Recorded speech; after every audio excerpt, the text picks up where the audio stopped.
This episode of An Abundance of Naught is brought to you by Amazon.com. Amazon affiliated with us. We're very happy about it. Please go to anabundanceofnaught.com, click on the Amazon banner, and do all your shopping as normal. Bookmark for ease of use. We appreciate it.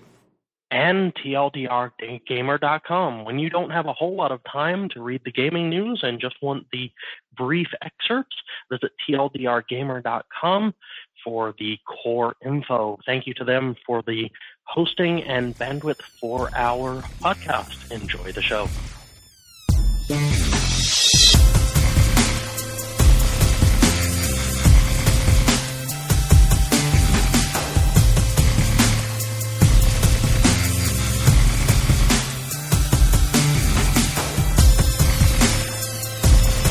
Hello and welcome in Abundance of Naught. It is the 22nd, January. Garrett here, Brad and Wade. Wade thinks that's funny.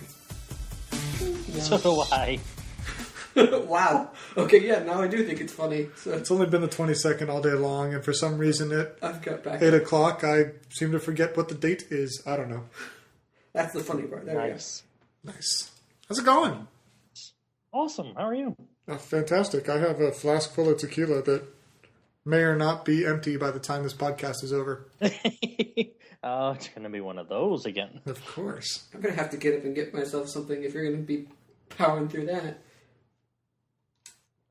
I don't know about powering through it, but if you're going to be drinking through that throughout the podcast. Gradually consuming. Gradually consuming. So that's what they call it nowadays. Yes. That's what we call it nowadays. Do we have... What? I said, how have you been? I'm good. I've been good. I think I've been good. Is Santa bringing you presents this year? Well, sort of. We were going to get to that. I wasn't so sure we were making that transition right away. But apparently we're talking about the weekend right now. All right, then. All right. Let's see here. Saturday. What did I do Saturday? Ran a bunch of errands Saturday. Nothing too spectacular there. Was planning to go see Jack Ryan Shadow Recruit. But of course, the time I was looking to go see it, there were no movie times in the immediate area available. So I started watching season 1 of Game of Thrones. And that took priority. Always. The game always takes priority. Game of Thrones. Sunday, fun day. We went up to our uncle's place up in LA for what I've dubbed as fourth Christmas. My daughter's antics seem to extend long after the actual date of incident. So she essentially had 4 Christmases this year, both one with her mom, one with me. Went out to see my dad out at California, Arizona. Our dad, California, Arizona border. Not my dad. Not your dad. That was post-Christmas, and then we went up to LA on Sunday for that. Which is always fun. Cool. Uncle's a riot. The fun kind of uncle. They are. Well, he and his partner are really good, and they're really good to us. They're really good to Grace. They're pretty much our only immediate family in the area. Everyone else is in Washington State. So, we try to get together when we can. It's probably not nearly as often as it could be, but, everyone has lives, so it's tough. Sure. Sorry to kind of break the mold here, but I found this earlier today. We have Washington and Colorado, both states that legalize marijuana, correct? Correct. Now, they're coming together for what they're calling a Super Bowl. There you go. Not sure what that's all about. Seattle and Denver are the teams going into the Super Bowl. Yes. Coincidence? It'd be a good time. It definitely puts a lot of dampering on the statement of pot being a something that distracts or not really inhibitor, but performance reducer in a sense. Well, they could be like, well, you've got 2 legalized states that are the 2 teams going to the Super Bowl, but whatever. And now I have to put it as a performance enhancing drug, and you can't use it. Yep. The only way it could have been better is if the Super Bowl was in Denver this year. I mean, you've got the 2 pot legal states going to the Mile High Stadium. That would be well played, sir. That would have been awesome. That'd been great. There should be a petition. Yeah, let's move it. Where is it playing? Is it in Seattle? No, it's in New York. Oh, it's in New York. Okay. Yeah. The location of the Super Bowl is predetermined. They have a whole selection process, and it's completely independent of who's actually playing. Which is probably good. It's just some dude spinning a wheel. So will you be sitting in front of the TV with the multiple consumables in front of you watching the game when the day comes? That is the plan. Not typically my plan, but seeing that Seattle is in it and our blood ties to Washington State, I may have to take myself down to the local bar and partake. De facto Seattle fan, huh? Folks are defective Seattle fans, and I think I might be murdered in my sleep by somebody if I were to try to cheer for anyone other than anyone from Seattle. Well, given that the Denver quarterback is our former quarterback, and there's a lot of good blood between Peyton and Indianapolis, we definitely, and I think for the most part, any Indy fans, obviously we root for the Colts first, but our second choice is Denver. So, do we want to put a little wager on this game? I don't know. Maybe we may have to talk about that. We should talk about that. Wade, do you want to express anything that happened over your weekend? It did happen. I can't really remember. Well, you woke up Thursday morning to a nice little surprise. Sorry. Woke up this morning. Woke up this morning to a Hearthstone closed beta invitation. We'll talk about that later. Thank you, I basically woke up, looked at my email on my phone, and went, well, I know what I'm doing for the rest of the day. You had a happy morning. Yeah. It was like Christmas all over again. That's awesome. But other than that, I mean, it was really rather tame because I was just like, I'm not doing anything because I just want to be here. Other than having to take the unfortunate deceased body of a house pet. Yeah, we lost one of our critters here, and I'm not at liberty to say what critter it was due to certain legalities in the great state of California. But he had gotten sick and we were pretty much on death watch for about 3 days. And there was no way he was going to get better. He had lost way too much weight. He wasn't eating. He couldn't move. But he was holding on by a thread. So we did the only humane thing we could do, and we put him in the freezer. Most people I say that to get really concerned or questioning the motives. But if you really think about it, the freezer is one of the most humane ways to handle something like that. They gradually go to sleep. Their systems start gradually shutting down. And in his weakened state, I'm sure it wasn't long. So, but we did have to take him to the local vet for legal, quote-unquote, disposal via cremation. So, $20 to have it cremated. $140 if you want the ashes back. Yeah. Wow. Apparently the story is they don't do the cremation there at the local vet. They send them off. And then to have them process it, I'm sure they have to process it differently. Maybe they do bulk cremations when it's, versus, probably. That kind of stuff. And if you want it back, maybe they do a individual thing. And so I guess if you really think about it, it probably does make monetary sense. They charge you more. But it's like, Jesus. It's then sent out quite as a premium. fertilizer and... Yeah, it probably does. They probably recycle the ashes for something. Yep. Wouldn't surprise me. Well, But California being a green state and all. Yeah, all that kind of green state hoopla. Other than that, pretty much uneventful. Yeah.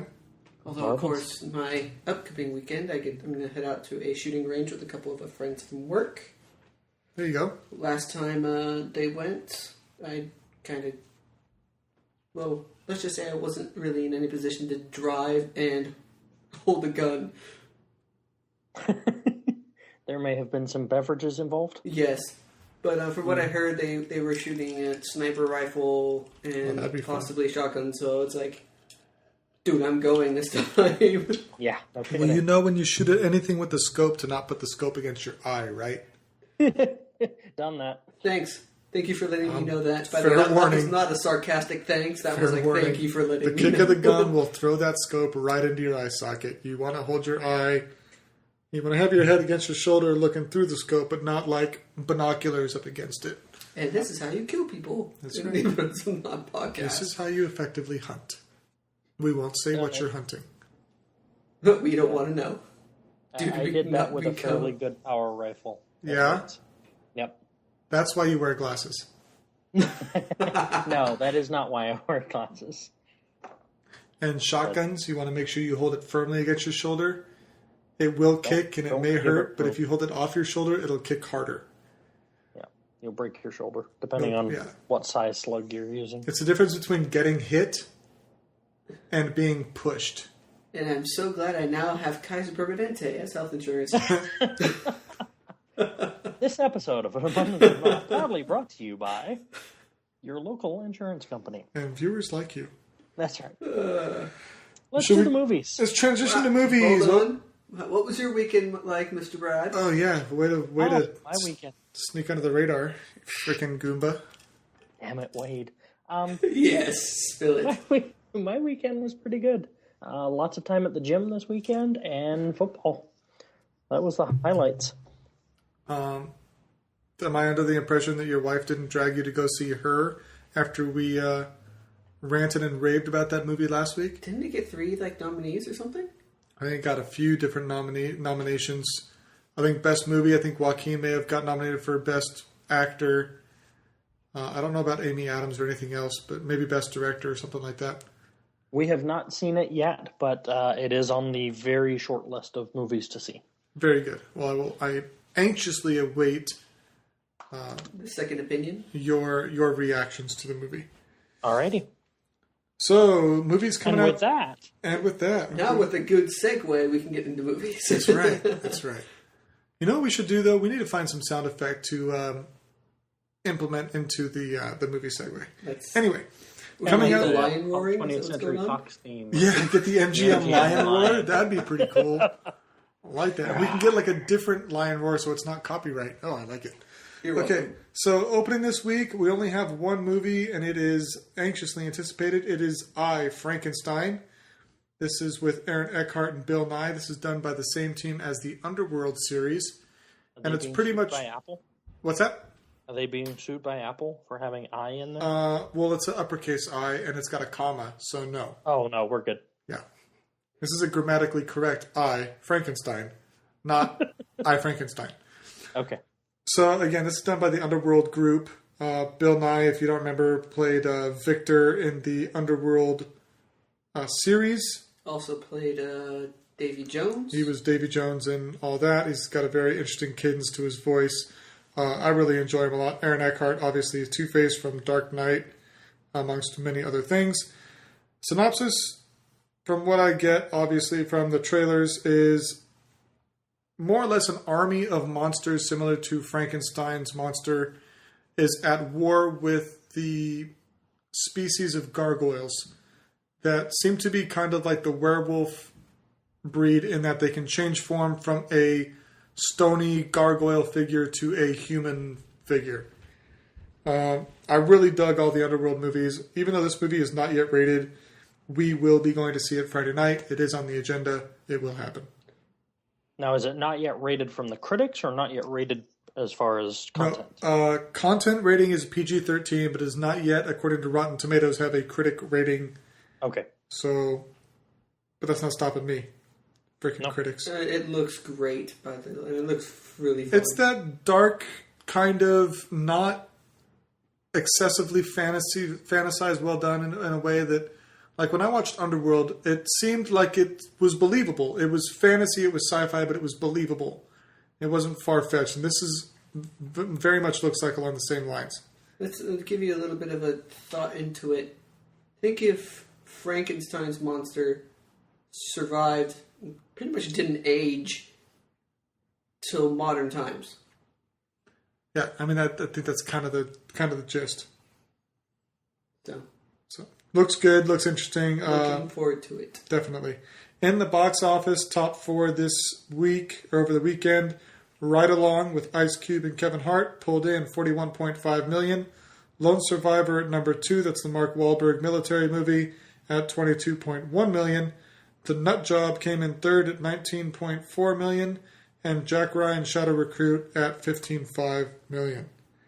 Honorable mention, Devil's Due pulled in 8.3.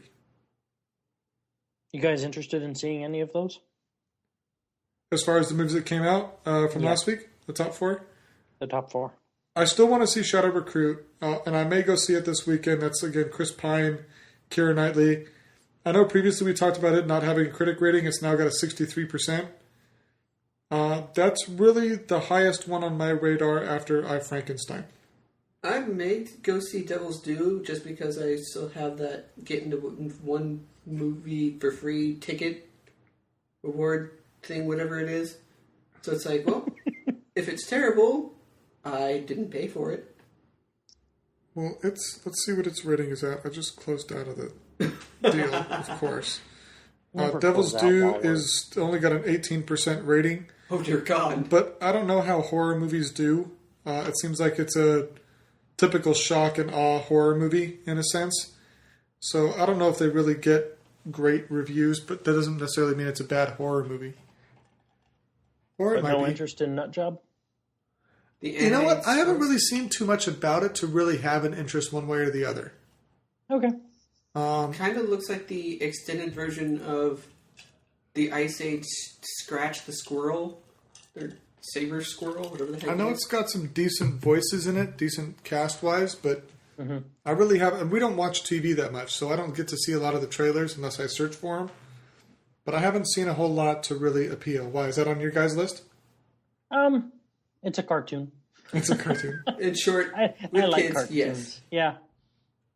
Yeah, I mean, it's Will Arnett, Brendan Fraser, I think Katherine Heigl, Liam Neeson's doing a voiceover, Katherine Heigl, Stephen Lang, Jeff Dunham, comedian Jeff Dunham, Gabriel Iglesias. Wow, all right. And those are the top ones. So, I mean, definitely some now it's on high... Wade's list. So, well, anything with Jeff Dunham in is usually really hilarious. He's great. Yes. So, Agreed. and Gabriel Iglesias is freaking awesome, too. He's fluffy. You know what's really great is that Jeff Dunham could actually just do like the entire He movie. could do the entire movie. He could voice the whole thing. So, with that being said, now it's a maybe, but it's only a 13% critic rating, so I'm not sure I want to waste $12 on it. Sure. We will see. And side movies, though, I did pick up Riddick, which I did see in theaters when it came out, but I now have it on Blu-ray. So that will probably be watched over the weekend. And I may see about maybe doing a pay-per-view on the Captain Phillips, which is the Tom Hanks pirate, Somali pirate movie. Didn't hear they do too good in terms of like nominations with that, which is really surprising. Yeah, that's interesting. But we'll see how it goes. And that does it for news. Or does it for not news. And we're done. Thanks. Bye. Thanks for listening. So let's do the news. Let's do the news. Let's do the news. So, have you guys heard of Windows Phone? They kind of got Windows on it. Yeah, you know, Okay. It's kind of a thing. Supported by kind of like a $1 billion corporation that makes Yeah, but computers. Kind of got themselves into hot water this week. They don't have much of a market share, though. You know, you've got Android and iPhone, and then way down, it's almost like the little stepkid or the little brother that you send home. You know, Redheaded stepchild. Yeah. Oh, that's cute. Go home. Okay. So it's enough of a small market that even BlackBerry decides to take a poke at them. BlackBerry has recently released their messaging platform for multiple OSs, rather than having to have a BlackBerry to message now on the BlackBerry Message platform. You can download an app for various markets. So, questioned if they were going to develop a program to allow Windows Phone to connect, they said, Windows who? Their exact quote was that they would not be doing it, that the non-existence was entirely market-driven, that it was not a spite thing, there was nothing personal, but there just wasn't enough market share for it to be worthwhile. Okay, now, their jab aside, Yes. Why need a BlackBerry Messenger app for an iPhone or an Android or whatever other operating system there is? BlackBerry used to rule the enterprise messaging market. Yeah, I remember that. I mean, I had a BlackBerry. I love the Messenger deal, and it was great messenger to messenger, but is it really necessary? I mean, iMessage does the same thing for the most part for iPhones. Yes, it does, but the thing is, iMessage can't be secured by the company. Uh-huh. You can run BlackBerry Messenger, as I understand it, you can run BlackBerry Messenger through a BlackBerry enterprise server, and the company can maintain control of the content. And keep records and whatnot. And then give those to NSA. Well, no, they get them anyway. They're CC'd on everything. That was funny. And true. They're CC'd on everything anyway. That's right. Hi, NSA. We'll Yep. talk about you in a minute. We'll get to you in a moment. But, no, there are some industries where record retention is very important. Very true. You know, that allows it, facilitates it. But yeah, it's just funny that a company that's dying decides to, take a dig at Windows. It's good that they have a little bit of humor in their, last Yeah, breath. it is. They're just going, guys, we can't really dig ourselves any bigger of a hole. Yep. We're already at bedrock, so let's just detonate. Yeah, let's just hit the sarcasm. Let's just go. Well, Wade, let's take on the Microsoft theme and run with it, shall we?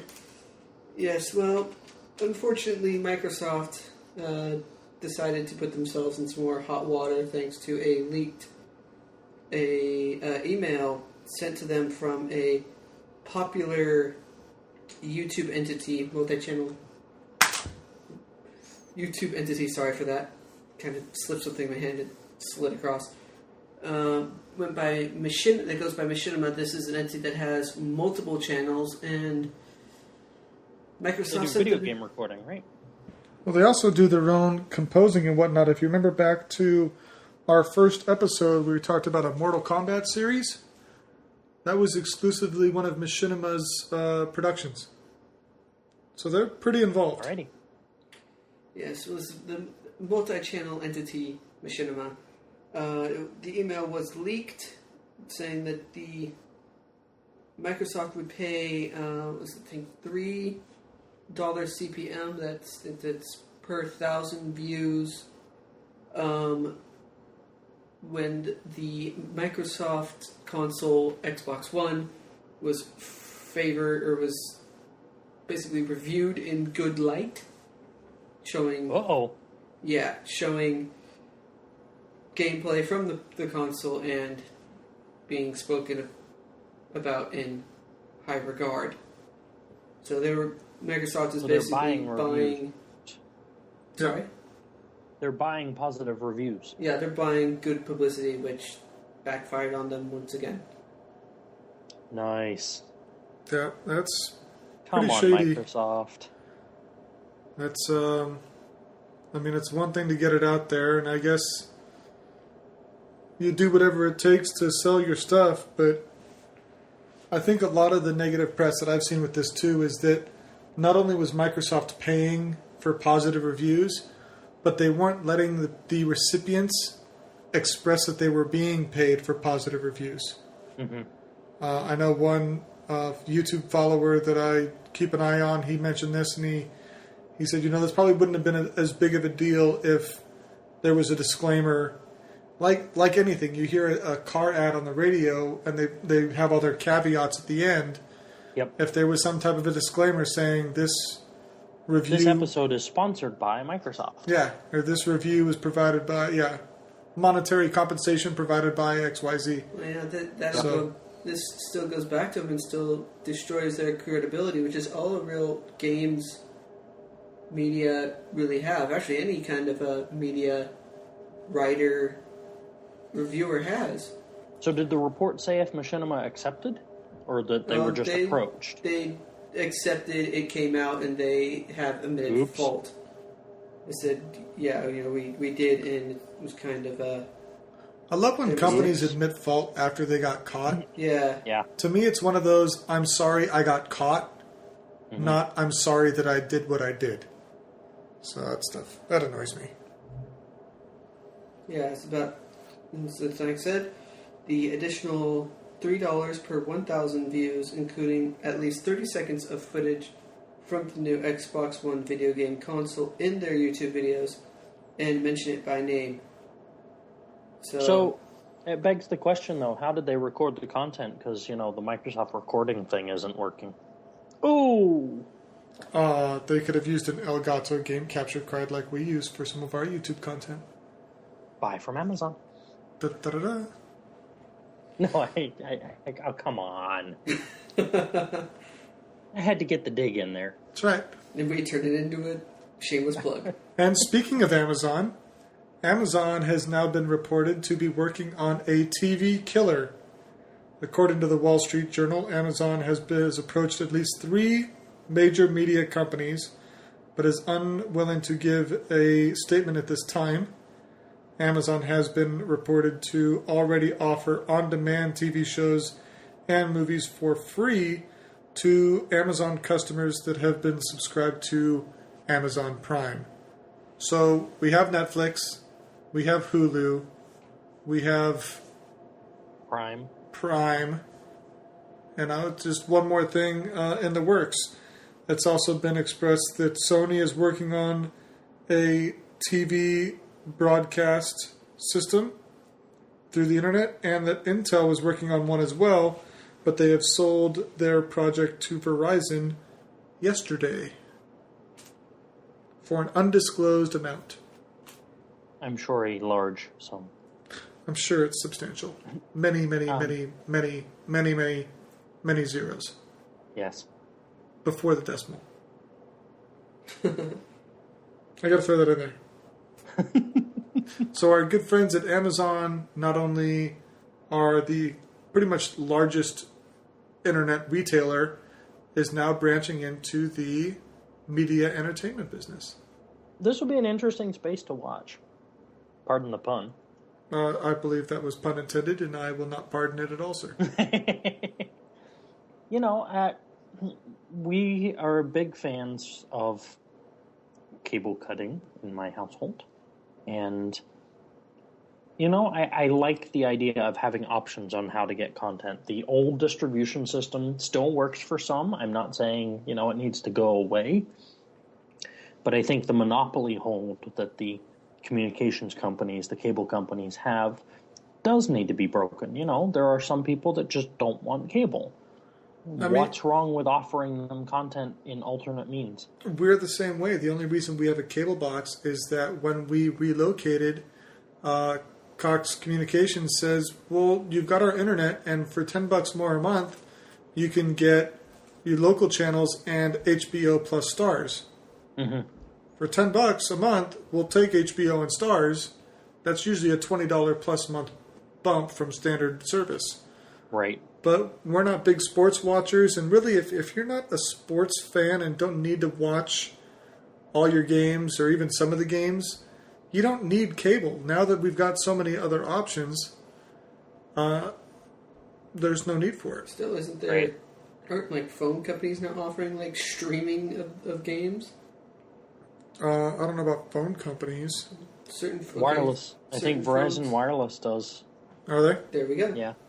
Yep. And I mean, if sports went into a pay-per-view type system, like all your major fights, if major games went into pay-per-view, imagine how much money the NFL would make if the Super Bowl was a pay-per-view viewing experience. Not only do they make a buttload of money for the TV spots, the commercial spots, but sorry, Don't give them ideas. Come on, man. they've thought about it. Well, I don't know if you remember, but quite a few episodes ago, we covered that the NFL was in conversations with, I think it was YouTube, for alternate distribution methods. I must have drank on that episode. I don't recall that. Neither do I. Okay. That may have been one of your side topics you didn't quite get to that night. Maybe. Just for everybody at home, yes, that happens. I usually come with a bunch of stuff. Certain people come to the podcast underprepared. A certain someone comes to most podcasts overprepared. Gets to less than half of his topics. Yeah, and I state less than half of his topics. Yeah. So yeah, we got Amazon bringing us TV potential. It was the podcast of 821. That was like and 6 I don't months think ago. we covered it. And you what covered it? I'm just looking back through my notes. I think we may have not covered it. See? It's a good reason I didn't remember it, because it didn't happen. Yeah. What alternate reality are you living in? No, it was in my show notes to cover, and we must not have got to it. So. Aha! Speaking of things that need to be covered, what is your next topic? Hey, don't get pushy. You got somewhere you need to be? Pushy.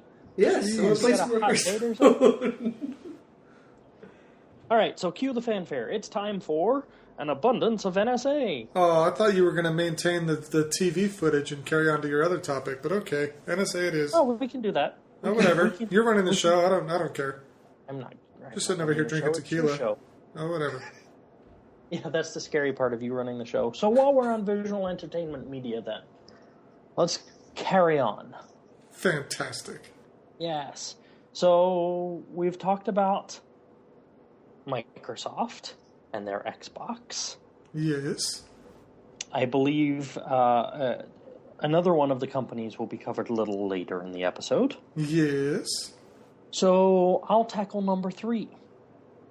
Nintendo has made its announcement to downplay its earnings for the year because they're not quite sure that they're going to come out quite as good as they were. In fact, they've revised their sales forecast by 70% in the downward direction. Ouch. Apparently, the Wii U has not been doing very well, You think? which is not surprising. All the initial reviews pretty much poo-pooed it. Poo-poo. Poo-poo. You said poo-poo. Wow. But, yes, it was it was too expensive for what it was, and it didn't offer enough features, and it was just not right. So, they did do a price cut in September by $50, brought it down to $299. But that just wasn't enough. So they revised it. They were expecting to make a 100 billion yen profit for the year.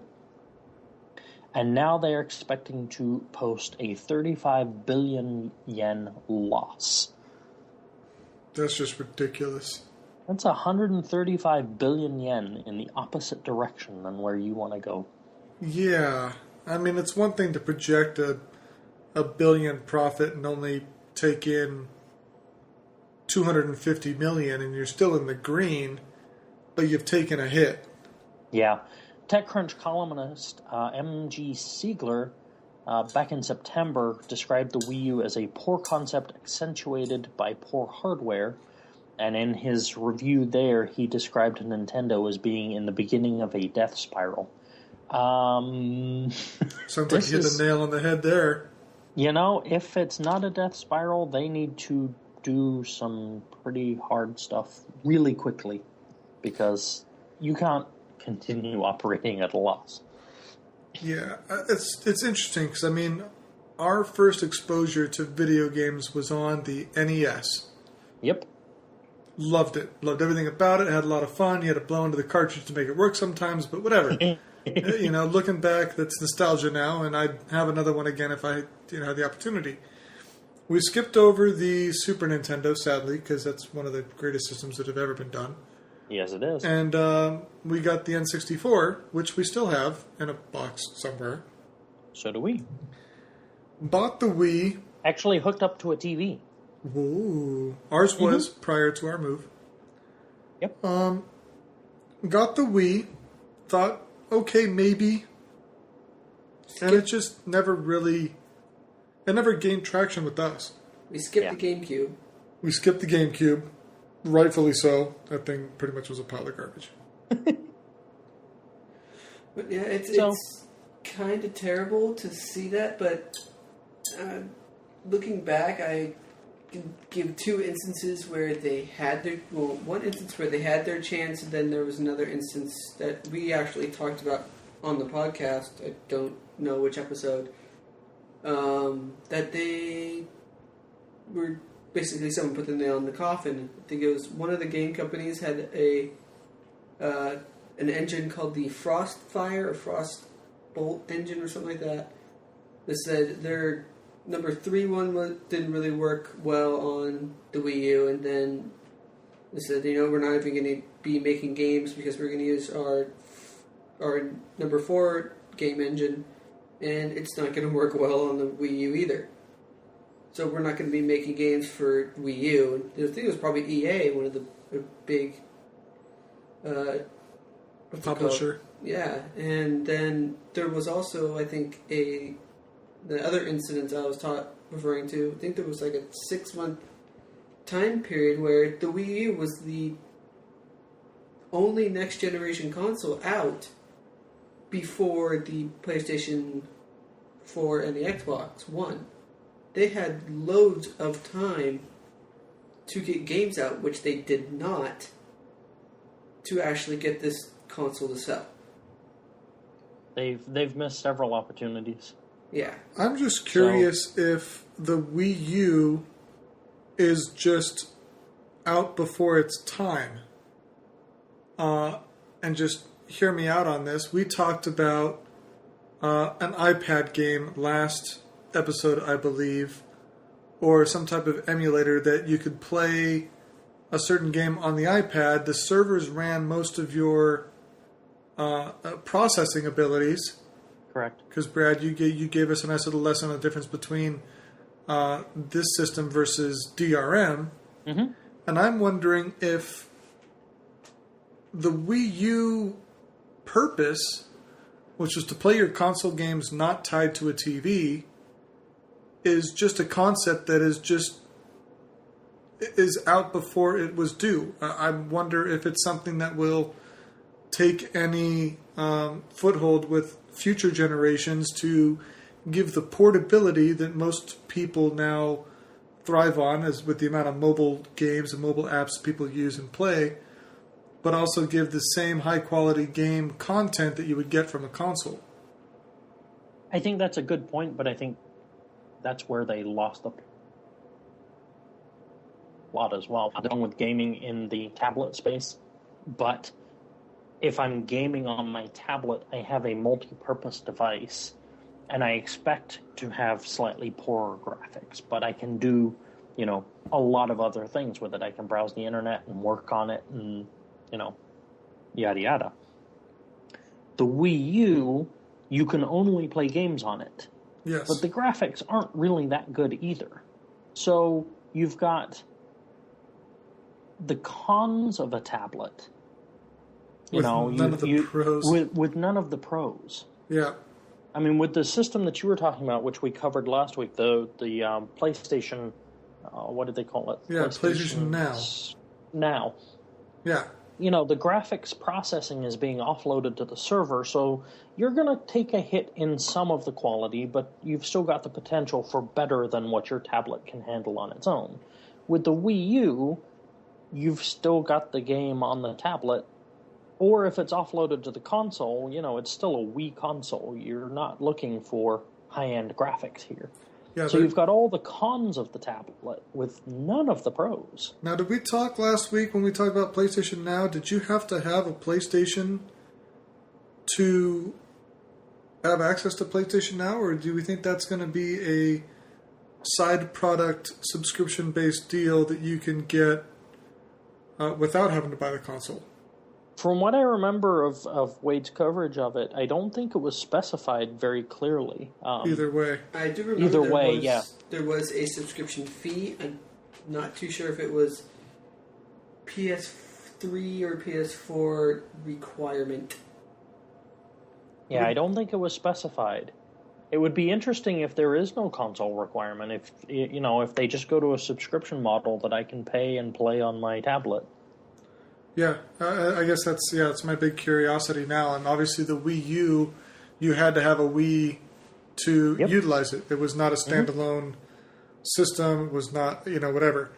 But the PlayStation Now has the potential to be that standalone, portable, high-end gaming experience. Yep. So we will see what happens, especially with, call back to Microsoft and their stupidity, saying it was too difficult to do. But anyway. Well, obviously they just didn't pay enough for the review. Zing! It'll be interesting to see what the next act is for Nintendo. Do they ride this burning plane to the ground and go out with a bang, or do they cut their losses and follow Sega? Get out of the hardware market entirely, and is there the potential that we're going to see Mario on PS4?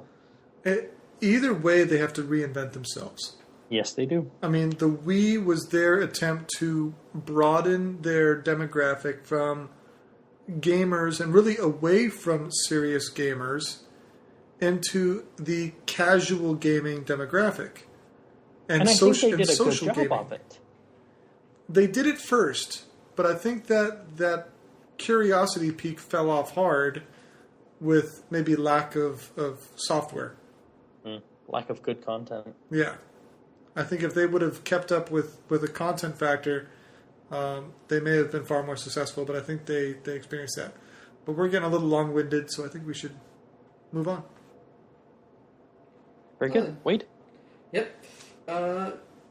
Like I said before, I did get an invitation to the Hearthstone closed beta a week later. Especially I'm hearing about this actually today, that the open beta is now up. So wasn't this the one that you were whining about, that they didn't pay attention to you and you didn't get an invite? Is this that game? Me and about 2,700,000 other people. But whatever. So yes, Brad, to answer your question, yes. Short answer is yes. So I would just like to take this moment to reach out to Blizzard and say thank you. We're getting tired of hearing it. Anyway, carry on, Wade. It was only 1 week. Be quiet. Anywho, this was kind of annoying for me. I'm going to complain even more. To have, it's like, here's your 1 week. Now you've got one and you're still entrance. complaining? That's correct, Brad. Hey. Yes. Very good. Carry on. This is the great country of America. I can always complain. Absolutely. Carry on, good sir. Carry on. So it's people who are now complaining they didn't get the open or the closed beta invite. They're now able to play, and it's kind of fun for me because I know there's just a cornucopia of noobs to destroy. I'm not sure if you playing the game for a week gives you the ability to call someone else a noob. Well, I know more than what someone else would be jumping into it day one. Okay. So do we have some reviews from this? Well, yeah, I've been playing it for a week. It's really it's kind of hard to explain. Obviously, it's a card game, but it seems to a point where when you first begin, it seems to be just how gimmicky your deck can be. I could give an example of one gimmick that a deck that I just literally threw together. It's one card is a questing adventure. It gains 1 health and 1 attack point per each card that you play after it throughout the match until it's destroyed or silenced, which nullifies its effect.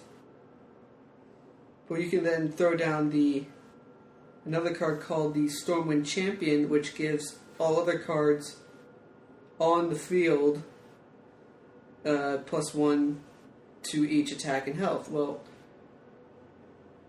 you can go crazy with this. You can pull out the questing adventure, then the Stormwind Champion, then next turn, provided that you can keep the questing adventure alive, you can play a bunch of little small creatures, and there was one match where I got it up to a 19 attack and a 10 health creature. And the way to win the match is you take down the hero's the hero, which is what basically which is represented from represents the player down to 0 from 30. Well, if you're using a person or a monster that's hitting them for 19 damage, you're doing it pretty darn fast.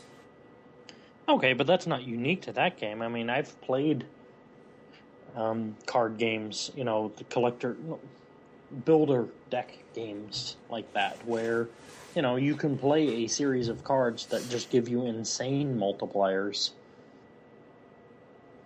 Yeah, I think Wade is unusual. Wade is kind of not used to the card game thing. No. I mean, we had collected the Pokemon cards when they came out. Never played them, though. Never really played the game, though. We just collected them from a value standpoint, and I don't even know where they are now. They Must have sold them for nothing. $26. Yeah, it's kind of sad, actually. But never really got into any of the card games, Magic or anything like that. So, to me, I haven't really understood the fascination with Hearthstone because it's a card game. It's just on your computer. Yeah. You've taken what is generally considered a social event of a card game. You're playing with another person across the table from you, and you've taken the social factor out of it because now you're just playing. Yeah, you're playing another person, but you have no concept of who they are or whatever. So, I don't know. I kind of see it as playing online poker versus real poker, but I'm not a card game player either. So, just the concept bewilders me, but that's my own 2 cents. In the beginning, it definitely felt like whoever has the right combination of cards in their hand at that particular time would just seem to be able to steamroll the other person. But then once you actually get into it and you play through a couple days, I guess, you start to see the subtle nuances of like, oh, okay, so he's played this. Well, I can use this to take that out and keep going. So you start learning the dynamics of the card game. All in all, it's a very fun game. It's so easy to jump in and jump out of just doing anything. Probably the matches take about 10 minutes. Of course, and also if they last a while, it can get up to somewhere around 15. But it's just nice to sit and relax and. So it's a good game if you just want to do something real quick and don't want to invest hours and hours into it. Or just casually play and not playing with an objective or an agenda. And speaking of casually, it is also announced at BlizzCon 2013 that it will be coming to both the the App Store and the Google Play what's it called? Markets? I don't know. Markets. Yep. So you'll be able to play on your iPad. But not the Wii U. But not the Wii U. Funny enough, it probably would have made a good game for it. Not a whole lot of graphics involved. You're sitting there with the tablet, and you've got your hand on the tablet. Well, that is actually a good point. With the 2-screen experience that you can get with the Wii U, you could have had your cards displayed, face up to you on what you wanted to play, and the player board on the screen, the TV. Yeah, could have been good. You're welcome, Nintendo. You could have been making card games for your system, and you didn't. Yeah. Hey, seriously. This might save the company. That's it. Well, speaking of our fun-loving gaming, we've bashed on Microsoft. We've been bashing on Nintendo. It's only right that we bash on Sony as well. Yay! We're equal opportunity bashers. Yeah, we don't discriminate. We bash everybody. So, PlayStation 4 has started to report an error known as CE34878-0. And this error, I almost sounded like Brad there. You sick my battleship. R8. It kind of tells the system that an application has crashed. and has since shown indications of corrupted save files. And this could result, obviously, in hours of lost content and potentially turning the system into a brick, rendering it useless. Owners have taken to message boards. There is a 37-page forum thread about owners of the console expressing their issues. Some of the games are Resogun, Battlefield 4, FIFA 14, and NBA 2K14, along with Assassin's Creed Black Flag. That's why you should have bought it for PlayStation 3. Sony has says that there is no one-size-fits-all solution. They what you did there, I saw that. Yeah, you like that? That's actually like that. Straight off the article. Unfortunately, I can't claim that one. Oh, man. That was good. I know. I may have to use that for future purposes. One They size are fits recommend. What's that? all. One size fits all. That's right. They are recommending that people reinstall software patches and firmware, as well as trying to back up their save data and do a reset to the console. If neither one of those fixes it, they do recommend reaching out to Sony Tech Support for additional remedies or solutions. Nothing has been said if Sony is warrantying or replacing any of these consoles, according to this article on Huffington Post. I see.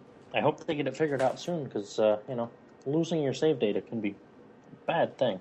This goes back to an old adage usually involved with cars, but you typically don't want to buy the first generation of anything. Mm-hmm. Or the first run of a new generation of anything, because not all the bugs are worked out. Plain and simple. Well, and, for some people, that's fine. They want to live on the bleeding edge. Yeah. But, I think you're absolutely correct. That holds true for the vast majority of people that just want it to work.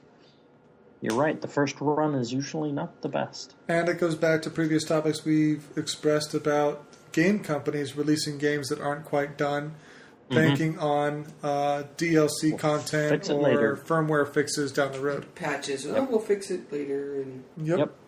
Ship it. Let's get the money. We'll fix it later. Yeah, not good. Indeed. Well, we touched on quite a bit of entertainment stuff this evening.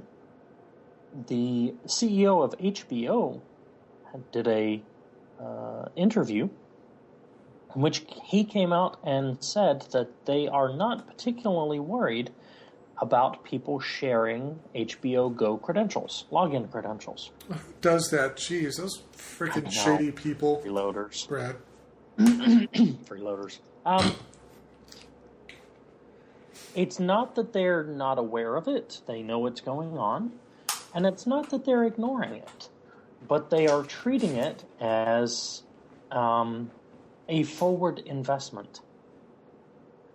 In the interview, he says that to them, they're treating it as a traffic marketing vehicle for the next generation of viewers.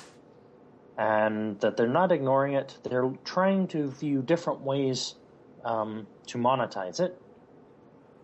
It's not a fundamental problem, and they're looking at it as they're in the business of building addicts. So the more people that get hooked on watching their videos, when they finally come up with a really good way to monetize this, they'll have a whole bunch of people ready to sign up. Well, I'm guilty of being hooked onto HBO. Coworker shared the first season of True Blood with me when that was coming out. And I subsequently have been a subscriber of HBO since True Blood Season 2 up till current date. And when Game of Thrones started coming out, I had my reservations. It was a medieval thing. Didn't really feel it was my style. And lo and behold, I am an addict for that as well. Yep. So they're a bunch of jerks. They make too good of content and don't make enough of them. Stupid 10-episode seasons. What the hell? 10-episode seasons. Yeah, I know, right?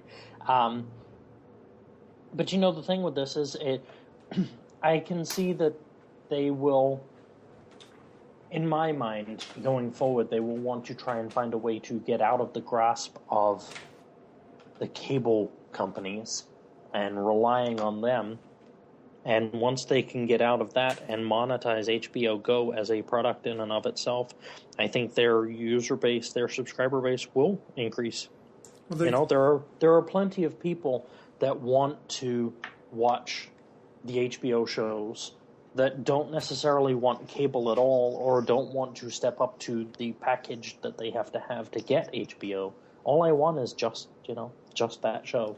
Well, and with our discussions about internet providers, internet media providers, there is a high potential for HBO to jump onto that bandwagon and partner up with someone like Hulu or even Netflix or potentially Amazon. And even though they have their HBO Go, they could still offer the subscription system through one of those carriers as well.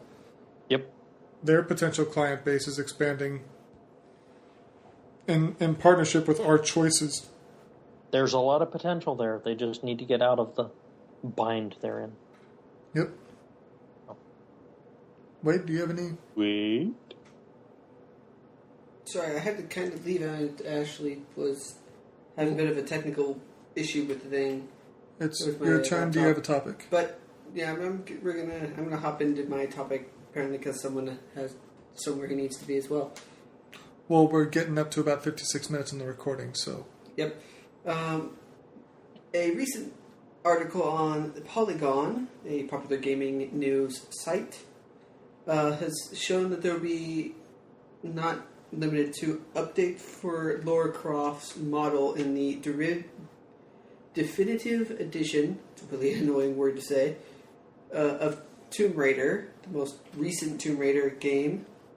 Executive producer Scott Amos, Amos, highlights the way in which Crystal Dynamics, working on each console, each software company is working on the respective console, has redesigned the character model for Lara Croft. The studios have added high-resolution textures and redid the head model's topography to add more detail and brought in AMD's Tress FX hair simulation technology. Try to say that 3 times fast. From last year's Windows PC version of Tomb Raider. Now, I've also heard other people speak about this. They say that they are making Tomb Raider or Lara Croft's model more like the motion capture actress. Some people have been saying apparently the woman is decently attractive, and people are saying, oh, you're just amplifying her appeal to sell the game better. Well, not really. If you actually look at it, Lara Croft from the definitive edition looks like a game character, while the one in the upcoming edition actually looks like a person.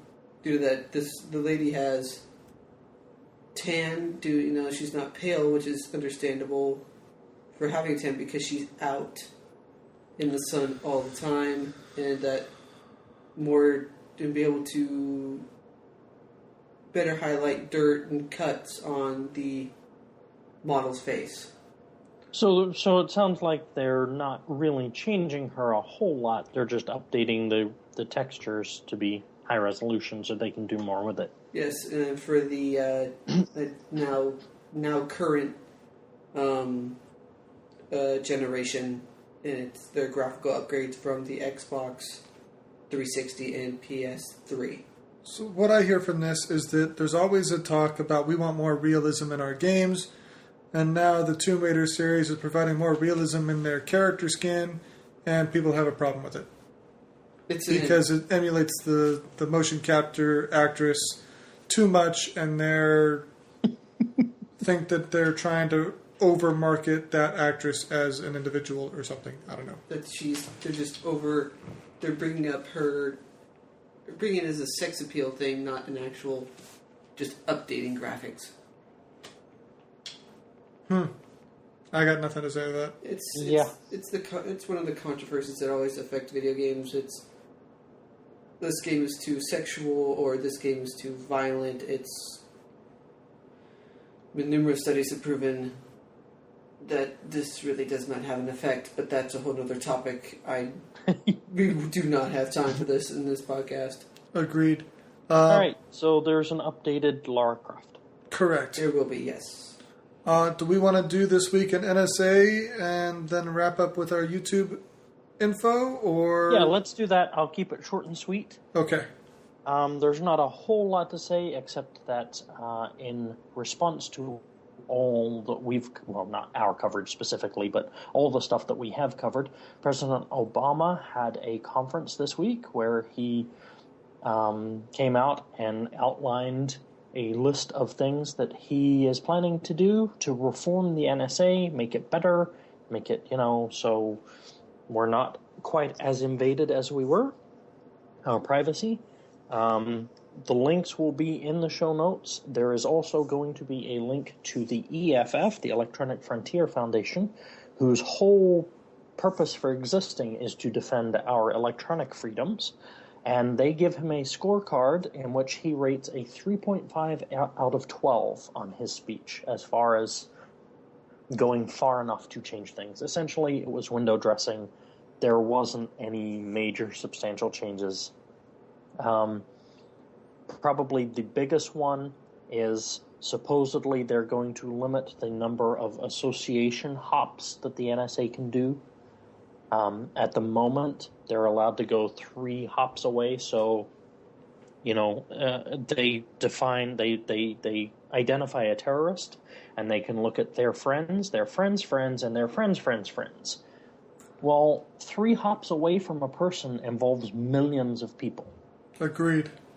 So, they've cut it down. Now they can only go 2 hops. So they can go friends of friends, which, cuts it down to, based on average friendship statistics, cuts it down to about 300,000 people per terrorist. Yeah, it's still huge. It's pretty nuts. Terrorists, man, they gotta stay connected. If we say that an average person has 150 registered friends, let's say from a Facebook standpoint, and we're talking 3 hops, so that's 150 friends. At 150 friends, that's 22.5. Yep. At 150 friends is 3.375 million.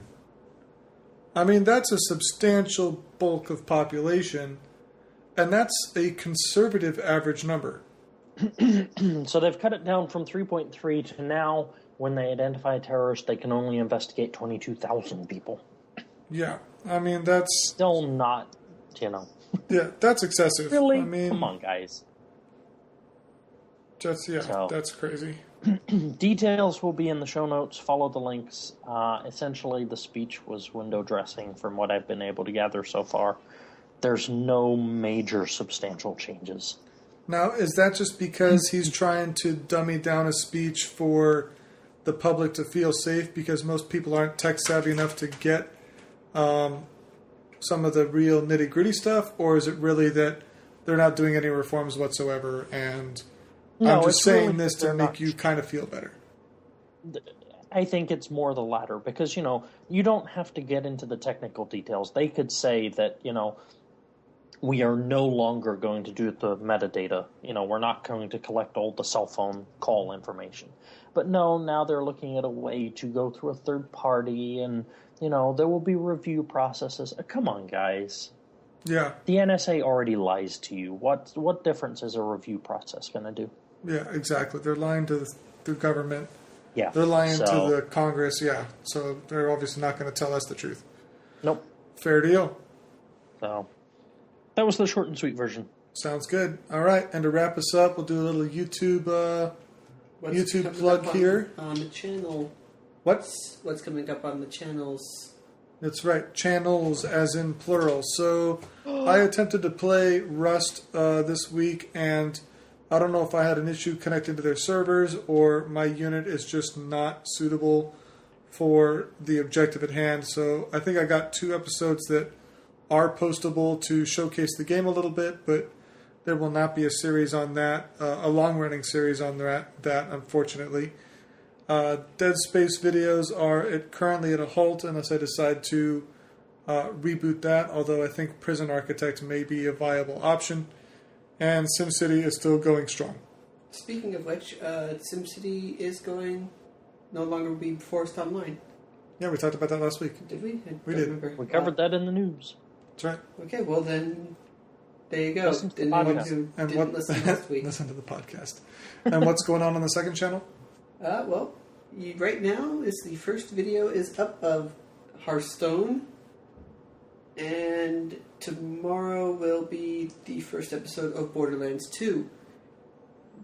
Borderlands 2 will be a significantly long series. Not only that the game is actually decently long, but I do have most of the DLCs installed.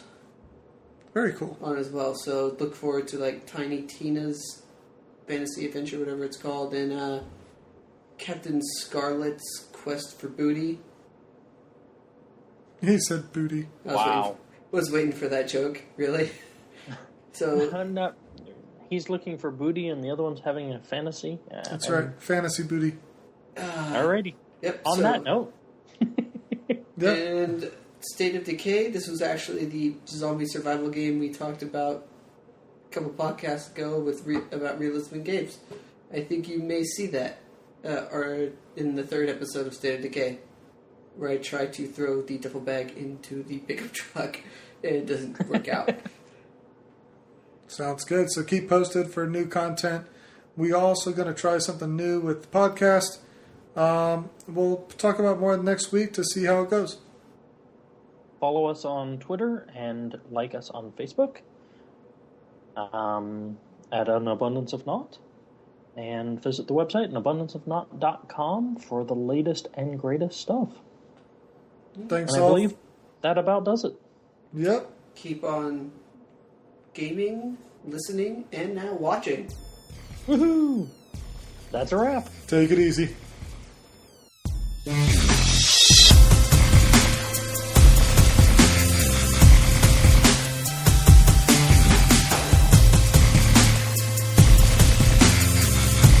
We here at Abundance of Naught do appreciate you listening in and would also appreciate you sharing us with your friends via the Stitcher Radio app and also iTunes. Don't forget to follow us on Twitter and join us at Facebook. Thank you.